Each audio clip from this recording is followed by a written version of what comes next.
जीवन हमें एक मौका देता है, इसलिए जब भी सही कॉलेज चुनने का समय आए तो सिर्फ मंगलायतन यूनिवर्सिटी आपके बेहतरीन भविष्य और सर्वांगीण विकास के लिए।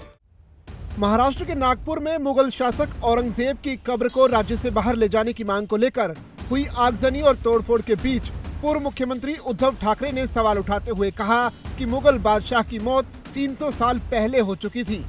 उन्होंने चुटकी लेते हुए कहा कि अगर आप चाहें तो उनकी कब्र हटा सकते हैं, लेकिन चंद्रबाबू नायडू और नीतीश कुमार को बुलाइए। आंध्र प्रदेश के मुख्यमंत्री और बिहार के सीएम दोनों ही भाजपा के प्रमुख सहयोगी हैं और दोनों ही राज्यों में मुस्लिम आबादी भी है। ठाकरे ने भाजपा पर कटाक्ष करते हुए कहा कि औरंगजेब वास्तव में गुजरात में पैदा हुए और मृत्यु महाराष्ट्र के भिंगर के पास हुई थी।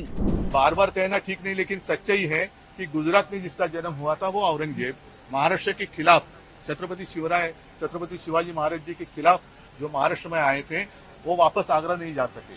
तो आप 400 साल पुरानी बात आप निकाल रहे हैं तो निकालो और इमीडिएट जो भी वहाँ उनकी कब्र है उखाड़ डालो, लेकिन उस वक्त चंद्रबाबू नायडू और नीतीश कुमार जी को जरूर बुलाइए। बता दें कि नागपुर हिंसा पर शिवसेना प्रमुख उद्धव ठाकरे ने कहा कि मैं मुख्यमंत्री नहीं हूं और ना ही मैं गृह मंत्री हूं। मुख्यमंत्री से पूछिए कि हिंसा के पीछे कौन है। वह आरएसएस का मुख्यालय है, यहाँ डबल इंजन की सरकार है। अगर डबल इंजन की सरकार विफल हो गई है तो उन्हें इस्तीफा दे देना चाहिए। मैं मुख्यमंत्री नहीं हूँ, ना ही मैं गृह मंत्री हूँ, तो मुख्यमंत्री जो है मुख्यमंत्री जी को पूछो किसका हाथ है, क्योंकि आरएसएस का मुख्यालय वहाँ है। अब इनके कार्यकाल में वहाँ डबल इंजन सरकार है ना, महाराष्ट्र में और केंद्र में, तो डबल इंजन सरकार की असफलता है और अगर ये सरकार असफल है तो इन्होंने इस्तीफा देना चाहिए। नहीं, मैंने कहा ना कि उन्हीं की सरकार है ना, चिल्ला चिल्ली नाटक ढोंग क्यों कर रहे, नाटक क्यों कर रहे? जाओ मोदी जी के पास और जो बुलडोजर यूपी में चला रहे थे वैसा बुलडोजर चलाओ ना, किसने रोका है?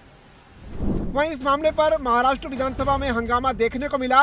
पूरे प्रकरण पर महाराष्ट्र के मुख्यमंत्री देवेंद्र फडणवीस ने कहा कि हिंसा एक सुनियोजित हमला लगती है।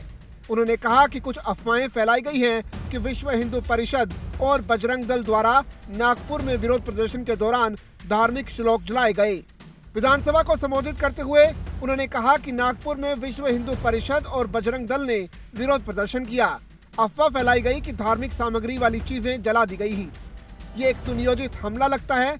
किसी को भी कानून व्यवस्था अपने हाथ में लेने की इजाजत नहीं है। औरंगजेब की कब्र हटाने की मांग को लेकर तनाव के बाद भारतीय नागरिक सुरक्षा संहिता यानी बीएनएसएस की धारा 163 के तहत नागपुर शहर के कई इलाकों में कर्फ्यू लगा दिया गया है।